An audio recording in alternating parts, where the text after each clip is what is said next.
ओम नमः। मांस व्यसन पर आचार्य भगवान लिखते हैं, हे मानव, मांस न पर्वतों पर फलित होता है, न वृक्षों पर, न आकाश में, न पृथ्वी पर अंकुरित होता है।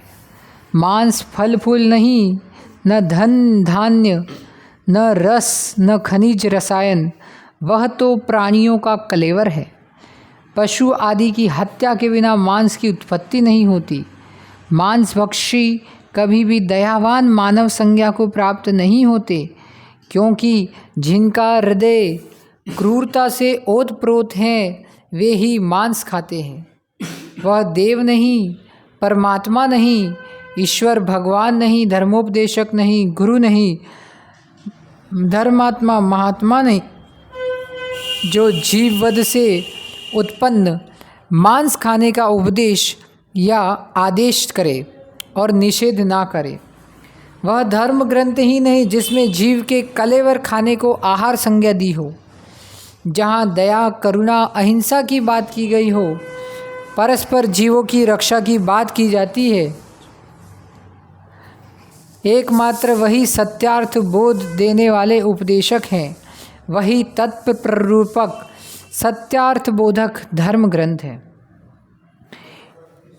यदि कोई धर्म के नाम पर मांस सेवन करे और कहे कि यह तो मेरा धर्म है, अभक्ष, हिंसक, द्रव्य सेवन का आदेश करे, वह सुधर्म नहीं।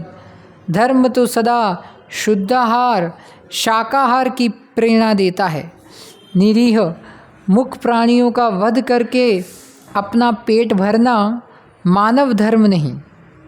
मानवता शून्य, निशाचरी, राक्षसी वृत्ति पशु वृत्ति है। मानव तो परमात्मा के आकार का है। जितने महापुरुष परमात्मा हुए वे सब मनुष्य गति में मनुष्य देह से हुए हैं। अहो नरो, अपनी देह के आकार को तो देखो। जिस पवित्र देह का आश्रय पाकर परमात्मा महात्माओं ने अहिंसा, परम ब्रह्म का उपदेश दिया, स्वयं भगवत्ता की सिद्धि की, उस देह को पाकर जो पृथ्वी माँ की गोद के लालों को मारकर अपना उदर भर रहे हैं, उन पापियों से मांस भरा उदर कह रहा है कि इसका फल अब भविष्य में अपने शरीर से नरक का उदर भरेगा। नरक गति में तुम्हारे टुकड़े टुकड़े कर नार की तुम्हारे ही मुख में डालेंगे। श्री राम कृष्ण भगवान महावीर की भूमि जो दुग्ध घृत से सुवासित थी, उस पवित्र भूमि पर वर्तमान में लोग खुले आम मुख प्राणियों का वध कर रहे हैं। अहो अहो, दुर्गति का भान नहीं, शासन का भय नहीं। वह शासक ही नहीं जो मांस खाए। पृथ्वी रो रो कर अश्रुपात कर रही है, उसी का परिणाम है कि कभी भूचाल के रूप में, कभी अकाल के रूप में, कभी अतिवृष्टि के आंसू डाल रही है। जब ये नहीं मानते ये दुष्ट नर अधम, तो पृथ्वी माँ प्रकृति को रुष्ट कर कुपित हो हत्यारों पर कहर जाती है। मानवता के नाम पर कलंकित मांसभोजी, जिन्होंने मछली, बकरे, मुर्गा मुर्गी, सांप, कुत्ते, सूअर, गाय, बैल, भैंस, ऊँट, इतना ही नहीं नर भ्रूण भी खा डाले, चूहे चींटी तक को नहीं छोड़ा। ऐसे महापापी नरों से महामारी कोरोना के द्वारा प्रकृति मूख प्राणियों के वध का बदला ले रही है। यदि कोई हमें कौआ कहे, हम कौआ सूअर नहीं खाते, पर यह कोई दया नहीं, क्योंकि बकरे गाय को खाना भी मानवता नहीं। अज्ञ प्राणी जीवों को खाकर कहते हैं हम पृथ्वी का संतुलन बना रहे हैं। यह घोर मूढ़ता है। अहो मानव, अपने भावों का संतुलन बनाओ। लोक का संतुलन स्वयं में संतुलित ही है। सभी प्राणी अपनी अपनी आयु लेकर आते हैं और आयु पूर्ण कर चले जाते हैं। प्रत्येक जीव की आयु नियत है। मत करो चिंता पृथ्वी के संतुलन की। रचना की पुष्टि के लिए पृथ्वी संतुलन का सहारा मत लो, अपितु जियो और जीने दो का नारा दो। चाहे करो कोटि कोटि यज्ञ या उपवास, पर यदि एक जीव की भी रक्षा कर ली तो वह श्रेष्ठ है। जीव रक्षा ही श्रेष्ठ धर्म है। जीव का वध करा के मांस खाना पाप ही है। चाहे वध स्वयं करो या अन्य से कराओ या करने वाले की अनुमोदना करो, तुम्हारा जप तप उपवास यज्ञ पूजा पाठ तंत्र मंत्र की आराधना व्यर्थ ही है। संसार भ्रमण का कारण ही है। एक बार स्वबुद्धि से विचार करो कि पर को पीड़ा देखकर कौन सुखी हो सकता है। हे मानव, किंचित भी मानवता दया स्वहृदय के कोने में कहीं शेष रखी हो तो अवश्य चिंतन करे। आज तुम जंतुओं को मार मार कर खाओगे तो कर्म देव भाग्य विधि भी आपको नहीं बचाए, क्योंकि प्रकृति का न्याय सत्य होता है। इस भ्रम को मिटा लेना कि अभी हम कुछ भी अनर्थ करते रहें तो हमारा प्रभु गुरु धर्मस्थान हमारे पापों को समाप्त कर देगा। यह भ्रम है। सत्यार्थ बोध को प्राप्त करो। सत्य यही है कि जैसा वर्तमान में करोगे वैसा फल भविष्य में भोगना पड़ेगा। कोई अन्य किसी के सुख दुख का कर्ता हर्ता नहीं है। आस्था के सत्य को भी समझो। पूज्य के निमित्त से भी जीवों का वध नहीं करना चाहिए। वह पूज्य कैसा जो जीवों के रक्त का प्यासा हो। वह देव नहीं जो जीवों का घात कराए। देवों के यथार्थ स्वरूप को समझना। देवाधिदेव देव कुदेव या अदेव, ये चारों ही देव मांस नहीं खाते। सत्य समझो। प्रथम देव है देवाधिदेव। ये सर्वज्ञ वीतरागी हितोपदेशी केवल्य ज्ञान संपन्न अरिहंत देव हैं। इनका मांस खाने का विकल्प ही छोड़ो, अपितु सर्वज्ञ देव का कवलाहार ग्रास ही नहीं होता, क्योंकि इनका क्षुधा रोग समाप्त हो चुका है। जिनके भोजन का ही अभाव है तो फिर मांस सेवन का तो प्रसंग ही नहीं। दूसरे हैं देवगति के देव। वे अमृत भोजी होते हैं। जब उन्हें भूख लगती है तो वे भोजन का चिंतन करते हैं। तब उनके कंठ से अमृत झरता है, जिससे उनकी क्षुधा का नाश होता है। अमृत आहारी देव सड़े गले मल मूत्र रक्त पीव युक्त मनुष्य या पशु पक्षियों के दुर्गंधित मांस का सेवन क्यों करेंगे? स्वयं विवेक पूर्वक विचार करो। जो कुत्सित विकराल रूपधारी भूत व्यंतरादि कुदेव हैं, उनका भी मूल रूप सुंदर ही होता है। तीसरे भूत व्यंतरादि भी मांसाहारी नहीं हैं, वे भी अमृत भोजी हैं। कौतूहलवश लोक को भयभीत करने हेतु विक्रिया मात्र दिखाते हैं, पर किसी के मांस रक्त का सेवन कोई भी देव नहीं करता है और ना ही कर सकता है। चौथा देव अदेव हैं। यह लोक में लोग वनस्पति आदि को मानते हैं।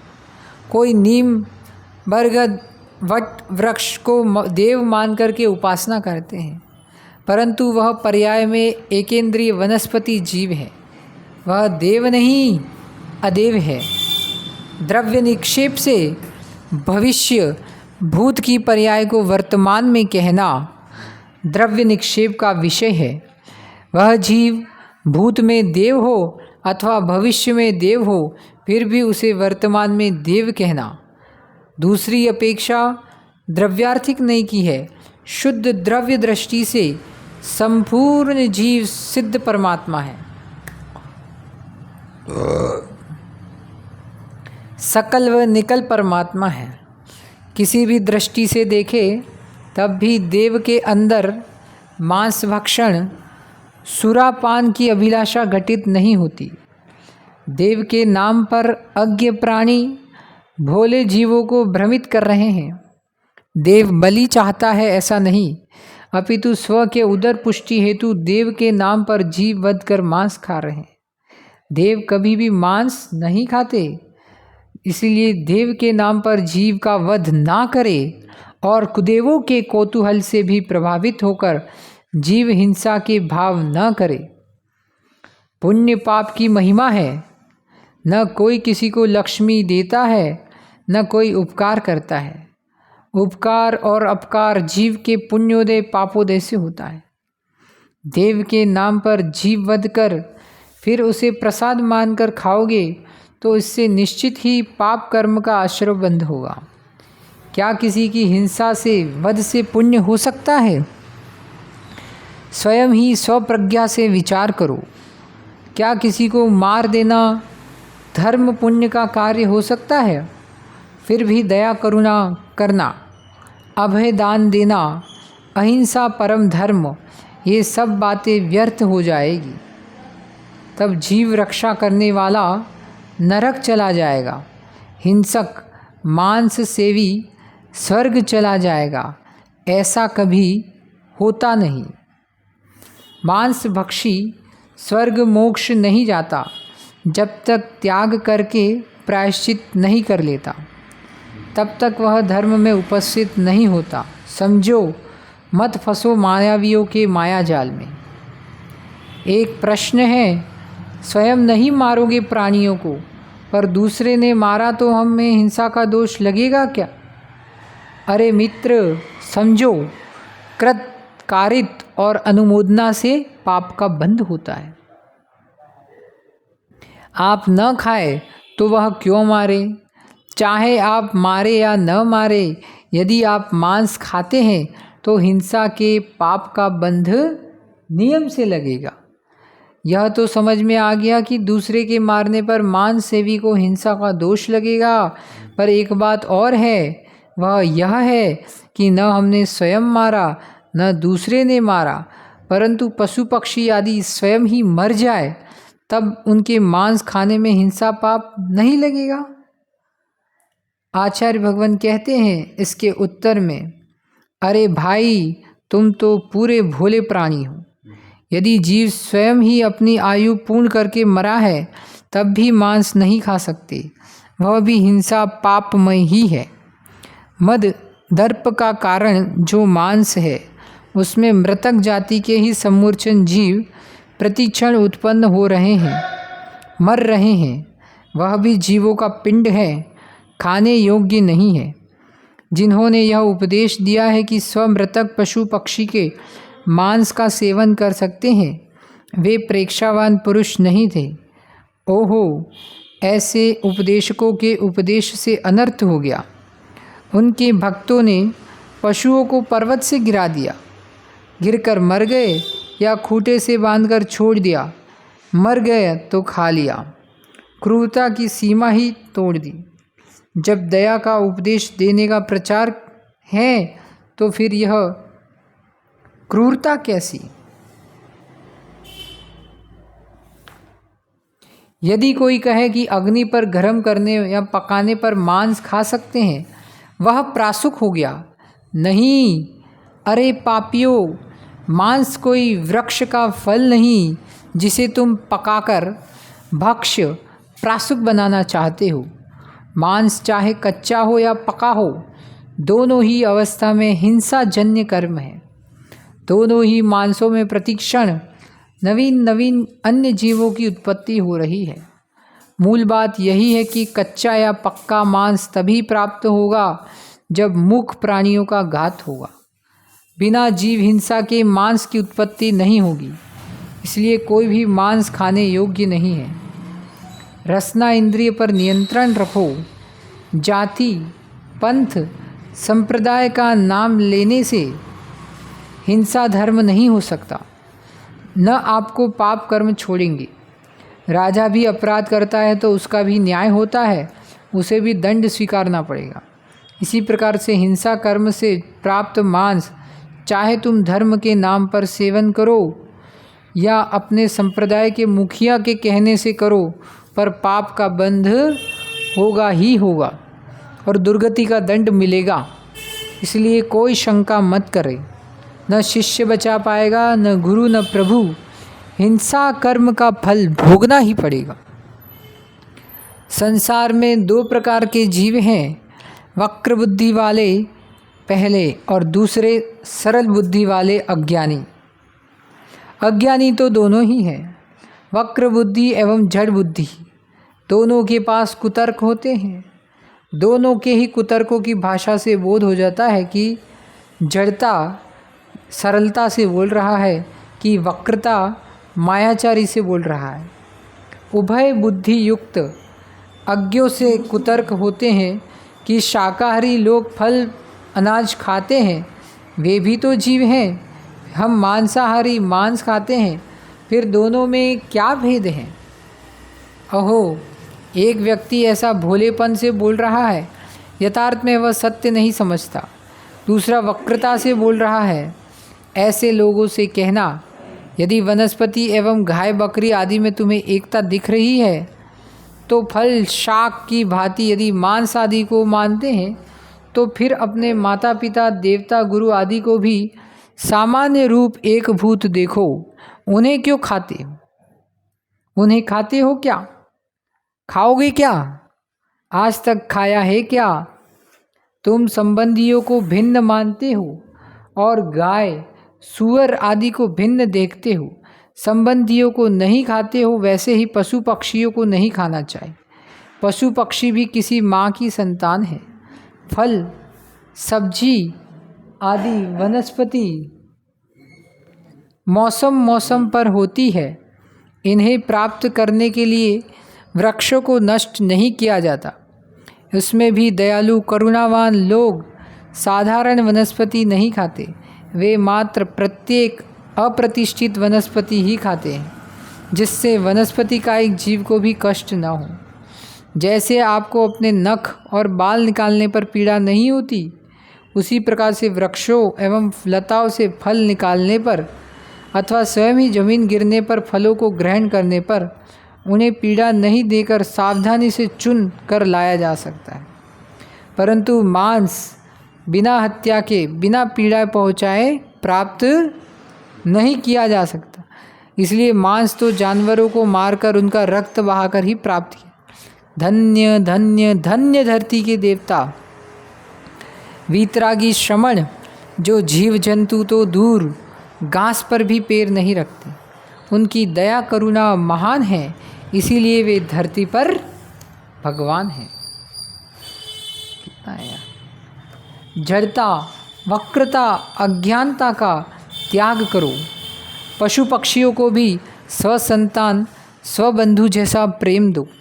वे भी पृथ्वी की गोद के लाल हैं, इसीलिए आपके ही भाई बंधु समान हैं। उन्हें भी कष्ट होता है, उनकी भी रक्षा करो। कोई अल्प मुग्धधी पुरुष ऐसा विचार न करे कि अनेक वनस्पति पौधों को कष्ट देने की अपेक्षा अनेक छोटे छोटे जंतुओं को पीड़ा देने की अपेक्षा एक विशालकाय भैंसा, ऊँट आदि जानवर को मारकर खाएंगे तो अनेक जीवों की रक्षा हो जाएगी। ऐसा विचार भी पाप ही है। अनेक पर करुणा करके एक घात करना भी हिंसा है। एक की रक्षा के लिए अनेकों का घात करना भी हिंसा है। भैया, पंचेंद्री विशाल का एक जीव की हत्या करना तो दूर, उनकी हिंसा के भाव करना भी घोर पाप है।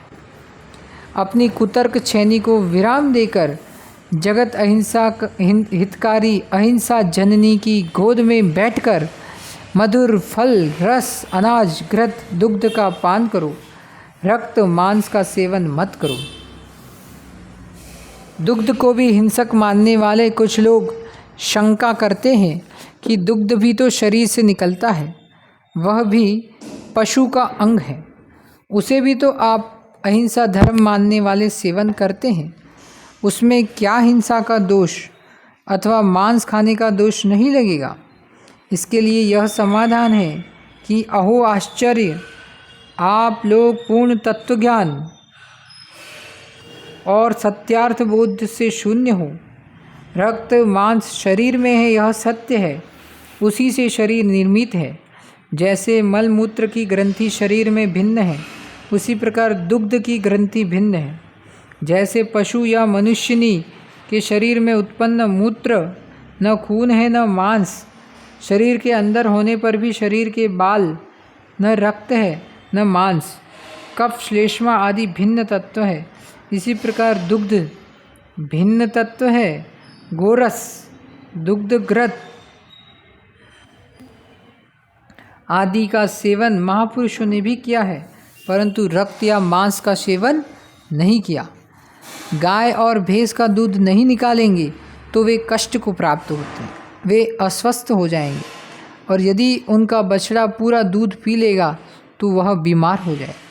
इसलिए विवेकपूर्वक स्वबुद्धि का प्रयोग करो। दुग्ध, दही, मट्ठा, घृत शास्त्रानुसार मर्यादित है, उनका सेवन कर सकते हैं। वे रक्त मांस नहीं है। जैसे दुग्ध नहीं निकालने पर गाय भैंस आदि को कष्ट होता है, वैसे ही रक्त मांस के नहीं निकालने पर किसी भी जानवरों को कष्ट नहीं होता है। उनके शरीर से रक्त मांस के निकालने पर उनके प्राण ही जाते। रक्त निकालने पर शरीर क्षीण होता है, ऐसा दुग्ध निकालने पर नहीं होता है। विवेकपूर्वक समझो, दुग्ध रक्त मांस नहीं है। दुग्ध तो दुग्ध ही है, दुग्ध ग्रहण करने योग्य है, परंतु रक्त मांस आदि किसी भी अवस्था में ग्रहण करने योग्य नहीं है। रोग होने पर निरामिष वनस्पति धातु रसायनमय औषधि का ही सेवन करना चाहिए। प्राण प्रियता के साथ अहिंसा धर्म प्रियता भी होना चाहिए। अपने सुख के पीछे दूसरे को कष्ट देना, यह न तो धार्मिकता है और ना ही नैतिकता। स्व प्राणों के राग में पर के प्राणों का घात मत करो, न कराओ और ना ही अनुमोदना करो। इतना विशेष ध्यातव्य विषय है कि गाय भैंस आदि के बछड़ों को पर्याप्त दुग्ध अवश्य पिलाया जाए। जब जब घास चारा दाना नहीं खाता तब तक उसको दुग्ध पिलाया जाए, उसके साथ दुर्व्यवहार न किया जाए। माँ बछड़े की है, पहला अधिकार बछड़े का है, तदुपरांत मालिक का। प्राकृतिक प्रक्रिया से ही दुग्ध निकाला जाए, करुणापूर्वक दुग्ध निकाले। इस प्रकार दुग्ध का सेवन उपादेय ही है, पर मांस सर्वथा हेय ही है। ओम नमः।